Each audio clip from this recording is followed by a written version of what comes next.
So hello बच्चा party, आगे का और एक और वीडियो अपलोड कर रहे हैं, ठीक है। और वो है अपना एटॉमिक रेडियस या आयनिक रेडियस। अगर आयंस के बारे में बात होगी तो सीधा सीधा आयनिक रेडियस है, राइट। और सिर्फ अगर एटम के बारे में बात हो रही है तो एटॉमिक रेडियस है। तो उसमें ऐसा कोई बड़ा इशू नहीं है, अपन आराम से कर पाएंगे, ठीक है। और बेटा चलिए देखो, इसमें बात कर लेते हैं। जैसे 3D 4D और 5D अपने पास 3 सीरीज़ होती है, ठीक है। तो अगर अपन स्टार्ट करें बेटा 3D के बारे में, स्कैंडियम, टाइटेनियम, वेनेडियम, क्रोमियम और मैग्नीज, ठीक है। फिर आता है अपना आयरन, कोबाल्ट एंड निकल, ठीक है। फिर अपने पास आता है copper and zinc. I think visible है, राइट। सो अब इसमें क्या रहता है, जो ट्रेंड रहता है एटॉमिक रेडियस का, बेसिकली अपन को वही बात करना है। फिर अपन को रीजन्स के बारे में बात करना होता है, राइट। तो अब अपन को बताना है, देखो कैसे रहता है। आपके पास स्कैंडियम टू मैग्नीज जब अपन जाते हैं तो साइज़ क्या हो जाता है, क्योंकि लेफ़्ट टू राइट जाने पर साइज़ क्या होता है, डिक्रीज़ होता है। तो साइज़ डिक्रीज़ हो जाता है, राइट। फिर आयरन, कोबाल्ट और निकल में जो रहता है साइज़ अप्रॉक्स सेम रहेगा। साइज़ क्या रहता है, अप्रॉक्स सेम रहता है। इन तीनों का साइज़ अप्रॉक्स सेम रहता है, ठीक है। और कॉपर और जिंक में जाने पे साइज़ इंक्रीज़ हो जाता है। कॉपर जिंक जाने पे क्या हो जाता है, साइज़ इंक्रीज़ हो जाता है। तो दैट मीन कॉपर से ज़्यादा साइज़ किसका है, जिंक का कॉपर से ज़्यादा साइज़ है। जबकि ऐसा होना नहीं चाहिए था। रीज़न, लेफ़्ट टू राइट जाने पर आपका क्या होना चाहिए था, डिक्रीज़ होना चाहिए था साइज़, ठीक है। तो मतलब जो नॉर्मली अपना यहाँ तक फॉलो हो रहा है, बाकी इसके बाद फॉलो नहीं हो पा रहा है, राइट। तो अब ऐसा हो क्यों रहा है, तो बहुत सिंपल सी कहानी है बेटा। ये यहाँ पे सीधा सीधा है, वही जो अपन सीधा रीज़न पढ़ते हैं कि लेफ़्ट टू राइट जाने पे साइज़ डिक्रीज़ क्यों होता है। तो क्यों डिक्रीज़ होता है, तो साइज़ इसलिए डिक्रीज़ होता है बेटा because the Z effective is ज़्यादा, है ना। जेड इफेक्टिव क्या हो रहा है, ज़्यादा हो रहा है कंपैरिजन टू सिग्मा। सो अपन ऐसे बोल सकते हैं कि जेड इफेक्टिव का जो इफेक्ट है, मतलब जो इफेक्टिव न्यूक्लियर चार्ज है वो ज़्यादा है, किससे, सिग्मा से है। साइज़ अप्रॉक्स सेम आ रहा है, that means Z effective and sigma जो है वो अप्रॉक्स सेम है। ये सिग्मा कौन है, दैट इज स्क्रीनिंग कांस्टेंट, जो अपन शील्डिंग इफेक्ट की बात करते हैं, ठीक है।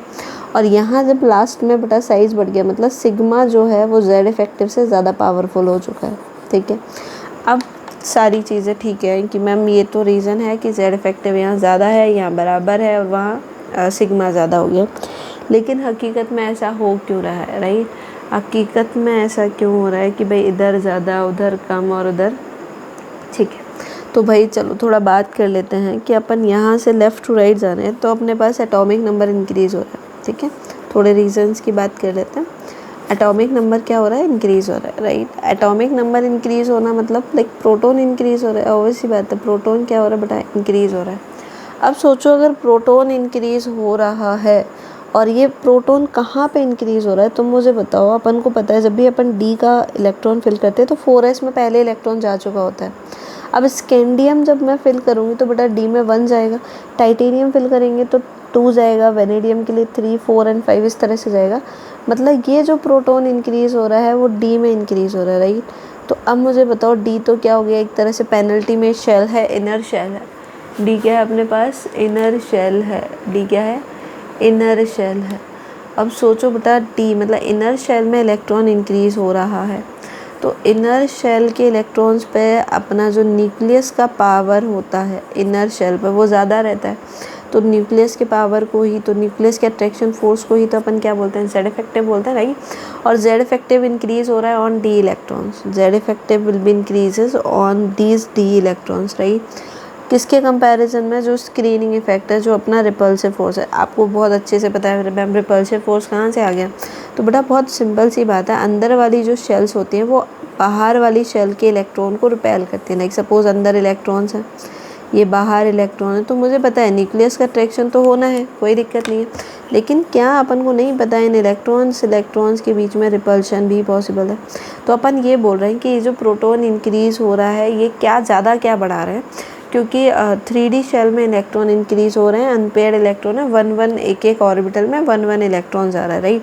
और जब 1 इलेक्ट्रॉन जा रहा है मतलब जो न्यूक्लियस के पास में है वो डी इलेक्ट्रॉन ज़्यादा हैं, और डी इलेक्ट्रॉन ज़्यादा हैं मतलब अपना क्या इंक्रीज़ हो रहा है, ऑब्वियस सी बात है। न्यूक्लियस है, न्यूक्लियस किसको अट्रैक्ट करेगा, इलेक्ट्रॉन को अट्रैक्ट करेगा। तो इस वजह से यहाँ पे जेड इफेक्टिव क्या हो जाता है, ज़्यादा इफेक्टिव हो जाता है as compare to sigma.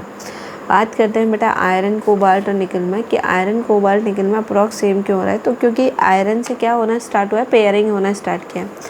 Iron cobalt nickel में क्या हो रहा है, इलेक्ट्रॉन्स का पेयरिंग हो रहा है, और इलेक्ट्रॉन्स का पेयरिंग हो रहा है मतलब अब क्या हो रहा है, एक तरह से अपने पास इलेक्ट्रॉन्स भी तो इंक्रीज़ हो रहा है, राइट। और अगर ये इलेक्ट्रॉन्स इंक्रीज़ हो रहे हैं मतलब सिग्मा भी कहीं ना कहीं इंक्रीज़ हो रहा है, और जेड इफेक्टिव भी कहीं ना कहीं इंक्रीज़ हो रहा है। तो इन तीनों एलिमेंट में क्या होता है, जेड इफेक्टिव जिस पावर से इंक्रीज़ हो रहा है उसी पावर से सिग्मा भी इंक्रीज़ हो रहा है। तो इन तीनों के लिए बेटा ये जो जेड इफेक्टिव होता है वो अप्रॉक्स क्या हो जाता है, सेम रह जाता है।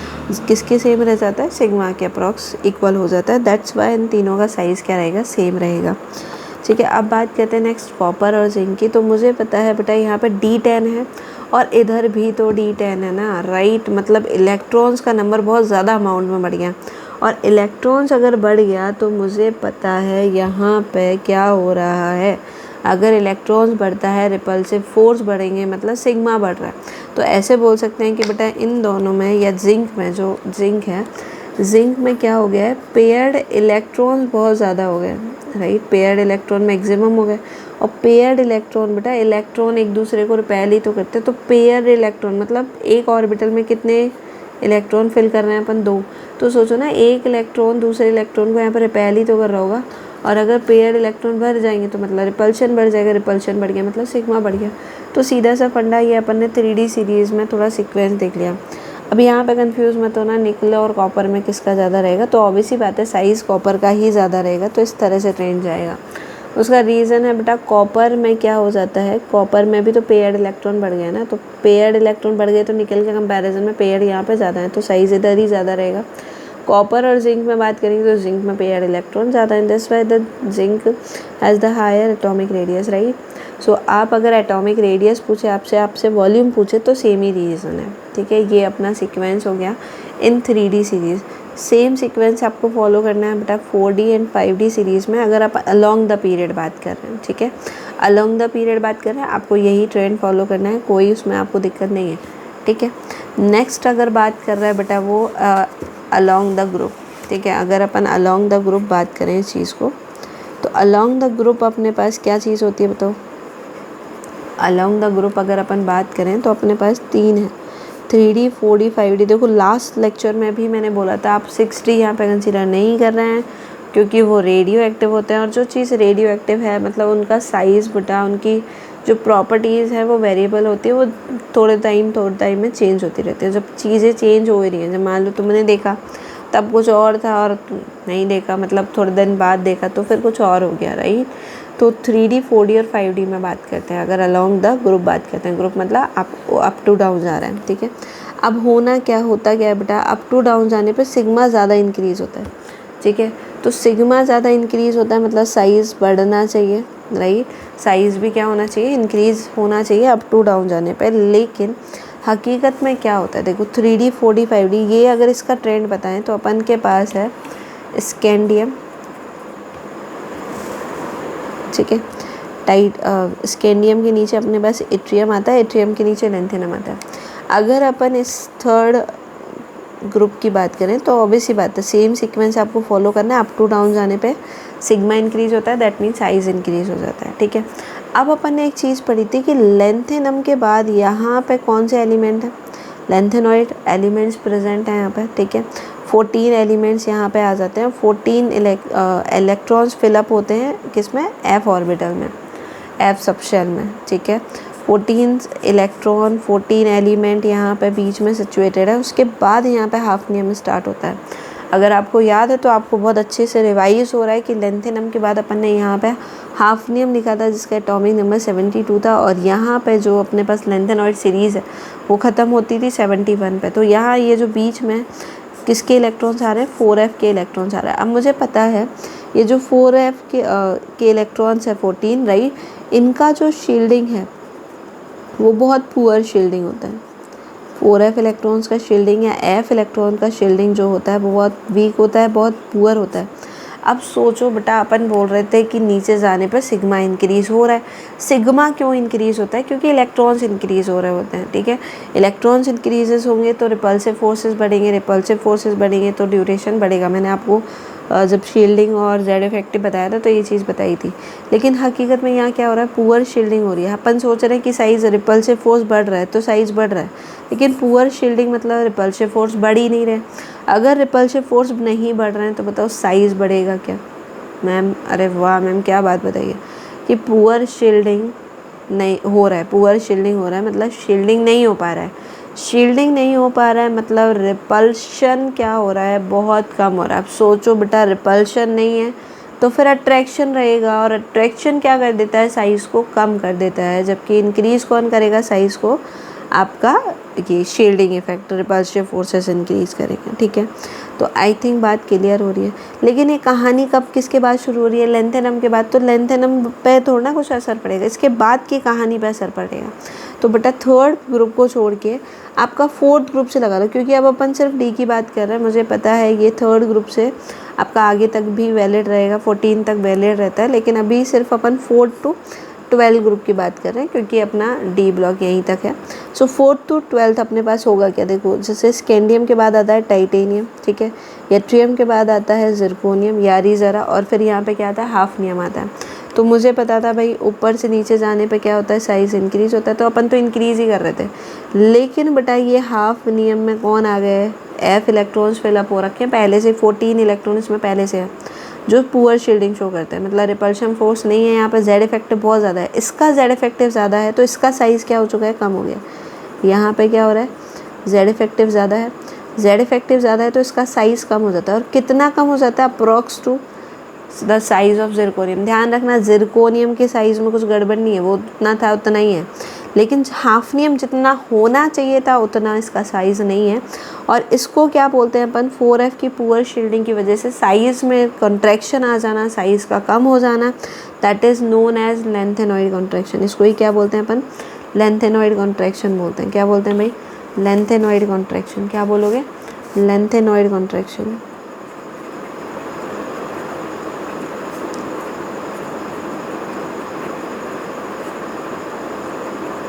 ठीक है, क्या बोलते हैं बेटा? Lanthanoid contraction. तो 4 to 12 आपको यही ट्रेंड फॉलो करना है। एनसीईआरटी में भी ग्राफ कुछ इस तरह से बना हुआ है, अगर आप देख पाएँ तो लाइक 3D सीरीज़ का उन्होंने बनाया हुआ है कि इस तरह से, जैसे मान लीजिए आपका 3D में साइज़ क्या हो रहा है, डिक्रीज़ हो रहा है, पहले कंटिन्यूसली डिक्रीज़ हो रहा है, फिर अप्रॉक्स सेम जा रहा है, और फिर थोड़ा सा स्लाइटली क्या हो रहा है, इंक्रीज़ हो रहा है, इस तरह से, ठीक है। तो ये ट्रेंड रहेगा। फिर अगली सीरीज़ का कुछ, फिर अगेन बेटा कम हो रहा है, फिर ऑलमोस्ट सेम हो रहा है, फिर थोड़ा बढ़ रहा है, इस तरह से दे रखा है। फिर जो 5D सीरीज़ है वो पहले तो थोड़ा बढ़ रहा है, ठीक है, क्योंकि बढ़ेगा। लेंथेनम का क्या होता है बेटा? बढ़ता है साइज़, तो उन्होंने लेंथेनम का क्या दिखा रखा है, इससे ज़्यादा दिखा रखा है। ये कौन है यहाँ पे?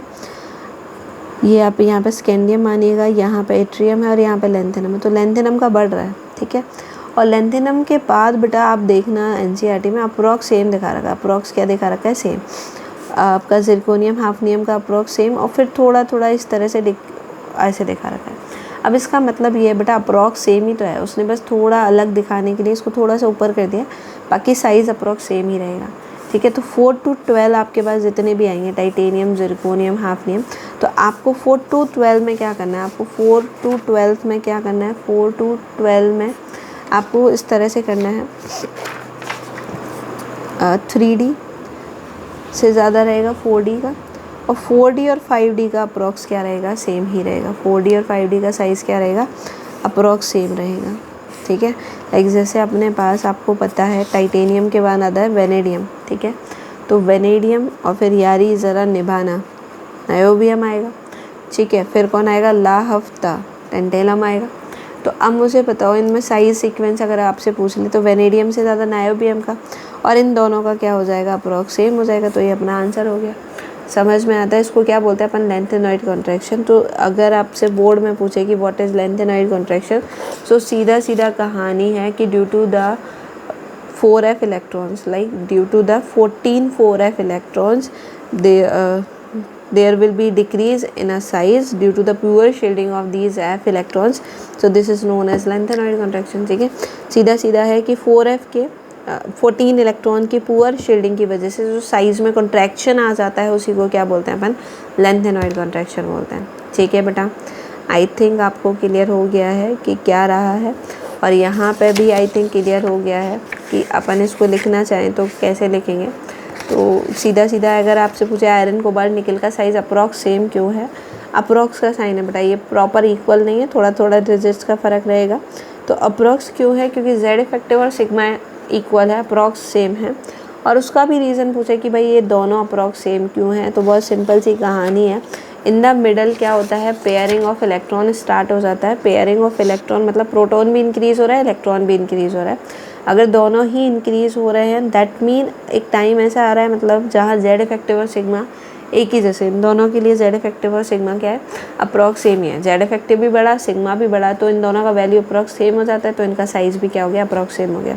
कॉपर जिंक में अगर आपसे पूछा जाए तो बहुत सिंपल सी बात है, पेयर्ड इलेक्ट्रॉन्स बढ़ रहे हैं। पेयर्ड इलेक्ट्रॉन मतलब बढ़ रहे हैं मतलब एक ऑर्बिटल में जो इलेक्ट्रॉन्स का पेयरिंग है वो बढ़ रहा है। इलेक्ट्रॉन्स पेयरिंग से क्या होता है, रिपल्सन बढ़ता है। रिपल्शन मतलब रिपल्सिव फोर्स बढ़ रहा है। रिपल्सिव फोर्स मतलब सिग्मा बढ़ रहा है, और सिग्मा मतलब शील्डिंग इफेक्ट बढ़ रहा है, शील्डिंग इफेक्ट बढ़ेगा। जेड इफेक्टिव के कंपैरिजन में सिग्मा ज़्यादा हो गया है ना। हम ये नहीं बोल रहे कि जेड इफेक्टिव कम हुआ है, जेड इफेक्टिव जितना है उतना ही है, लेकिन सिग्मा इसके कंपैरिजन में ज़्यादा हो चुका है, और जब ज़्यादा हो गया तो साइज़ भी ज़्यादा हो गया। ये आपको बताया था sigma is directly proportional to size होता है, दैट मीन यहाँ पे सिग्मा इस वजह से जेड इफेक्टिव से ज़्यादा हो गया है। ठीक है, तो ये अपना एटॉमिक साइज़ का हो गया। अगला बहुत सिंपल सा है अपने पास, डेंसिटी, इसी से रिलेटेड है, तो अभी बता देते हैं फटाफट से। और ऑक्सीडेशन स्टेट बेटा थोड़ा बड़ा है, तो अपन देखते हैं उसका फ्लोरेशन, और फिर ऑक्सीडेशन हो गया, आयनाइजेशन एनर्जी हो गया, बहुत इंपॉर्टेंट पोर्शन है बेसिकली वो भी। सो अगला अपना है density. Density density density I think हर बच्चे को पता होगा इसका फॉर्मूला। तो density density density is equal to the mass by volume. होता है कि नहीं होता है, बोलो बालको, मास बाय वॉल्यूम पता है ना। तो चलिए, अगर तुम्हें पता ही है तो बहुत सिंपल सी बात है, तुम मुझे बताओ ऊपर मास है नीचे वॉल्यूम है, तो ऐसे लिख दे कि density directly proportional to mass, density density density और इनवर्सली प्रोपोर्शनल टू वॉल्यूम। ठीक है, मतलब मास इंक्रीज़ होगा तो अपना डेंसिटी इंक्रीज़ होगा, डेंसिटी इंक्रीज़ होगा तो वॉल्यूम क्या होना चाहिए, डिक्रीज़ होना चाहिए। सही बात है। अब वॉल्यूम का मतलब यहाँ सीधा सीधा तुम्हें साइज़ को कंसीडर करना है, पता चले जाने कौन से वॉल्यूम निकालने लग रहे हैं 4/3 पाई आर क्यू, तो वो सब कहानी अपन को नहीं करनी है। ठीक है, तो अब तुम मुझे बताओ क्या हो रहा है कि अगर मैं 3D सीरीज़ में बात करूँ, थोड़ा 3D सीरीज़ की बात करें तो 3D सीरीज़ में क्या हो रहा था बताना, लाइक स्कैंडियम। ठीक है, अगर स्कैंडियम से कॉपर की बात कर लें तो ऑलमोस्ट देखो साइज़ थोड़ा अपन को पता है, एक्सेप्शंस वगैरह तो है। अगर स्कैंडियम से कॉपर तक की बात करें तो ओवरऑल क्या हो रहा था कि साइज़ क्या हो रहा है, डिक्रीज़ हो रहा है। ओवरऑल एटॉमिक रेडियस एक तरह से क्या हो रहा है, डिक्रीज़ हो रहा है, नॉर्मली जो बात कर रहे हैं अपन। ठीक है, तो एटॉमिक रेडियस डिक्रीज़ मतलब वॉल्यूम डिक्रीज़, और वॉल्यूम डिक्रीज़ तो डेंसिटी क्या हो रहा होगा, इंक्रीज़ हो रहा होगा, राइट।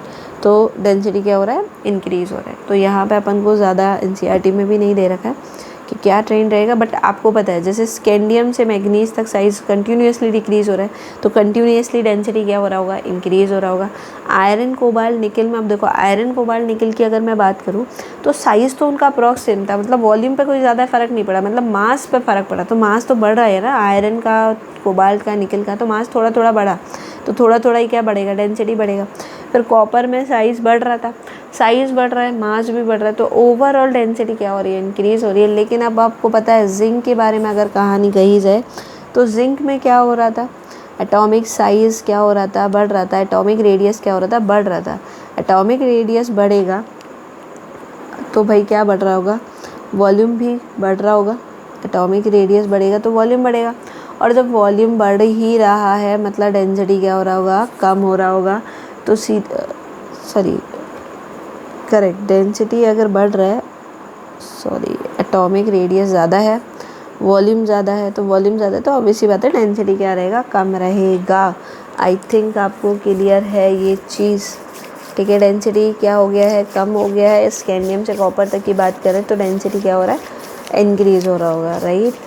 चलिए, तो भाई अब छोटी सी एक दो पॉइंट है इसमें, ज़्यादा अपन को डेंसिटी में ज़्यादा कुछ नहीं है। ज़्यादा कुछ नहीं का मतलब आपको एक तो ये ध्यान रखना है हाईएस्ट कौन दिखाता है, तो बेटा 2 एलिमेंट है अपने, इरिडियम और ऑस्मियम।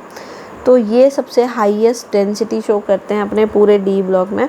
और अप्रॉक्स ऐसे मान के चलिए 22.6 है एक का, और एक का 22.7 समथिंग है। ठीक है, एग्जैक्ट वैल्यू अपन को याद नहीं रखती है, बट एग्जैक्ट थोड़ा बहुत आइडिया है, 22.617 राइट। तो इरिडियम और ऑस्मियम के क्या होती है, सबसे हाईएस्ट डेंसिटी होती है इन डी ब्लॉक। क्या होती है, हाईएस्ट का मतलब समझ में आता है सबसे ज़्यादा। ठीक है, और स्कैंडियम की सबसे लोएस्ट होती है। स्कैंडियम की क्या होती है भाई, लोएस्ट होती है। स्कैंडियम का डेंसिटी लोएस्ट है पूरे डी ब्लॉक में। ठीक है भाई, आई थिंक अपन को कहानी समझ आ रही है। ठीक है, अप्रॉक्स स्कैंडियम का 3 पॉइंट समथिंग है। तो बहुत छोटा सा टॉपिक है, कुछ नहीं है डेंसिटी में। आई थिंक सबको खबर हो गया, जहाँ वॉल्यूम बढ़ जाएगा वहाँ डेंसिटी कम हो जाएगा, और जहाँ वॉल्यूम ज़्यादा हो जाएगा वहाँ डेंसिटी कम हो जाएगा, और जहाँ वॉल्यूम कम हो जाएगा वहाँ डेंसिटी ज़्यादा हो जाएगा। तो ओवरऑल अपन को इतना ही दे रखा है। अब आपको बस इरिडियम ऑस्मियम का पॉइंट और स्कैंडियम का याद रखना। तो कहानी अपन यहीं ख़त्म कर रहे हैं। हाँ भाई, अब जैसे आपसे पूछा जाए 3D 4D और 5D में, अच्छा डेंसिटी का ही एक और, ये मत बोल देना पीछे कि भाई मैम क्या हो रहा है, ये सब है भाई। 3D 4D और 5D सीरीज़ में अगर अपन से डेंसिटी का सीक्वेंस पूछा जाए, तो मुझे पहले तो एक बार साइज़ का सीक्वेंस बताओ। पहले तो साइज़ 4D का ज़्यादा है, 4D और 5D का साइज़ क्या है, अप्रॉक्स सेम है।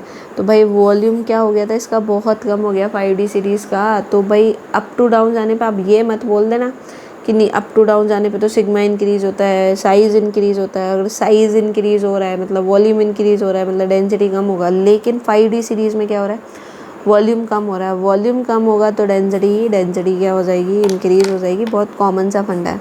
तो 5D सीरीज़ में क्या हो जाता है, डेंसिटी क्या हो जाती है, इंक्रीज़ हो जाती है ड्यू टू द lanthanoid contraction. I think I am clear to you. और बहुत सिंपल सा फंडा है, बहुत बेसिक सा। ठीक है, सो आज के लिए अपन यहीं पर ख़त्म कर रहे हैं बेटा वीडियो को। ठीक है, अगला लेक्चर जो रहेगा वो बेसिकली अपना ऑक्सीडेशन स्टेट ही रहेगा, क्योंकि बहुत बड़ा टॉपिक है ऑक्सीडेशन स्टेट, तो उसमें टाइम लगेगा।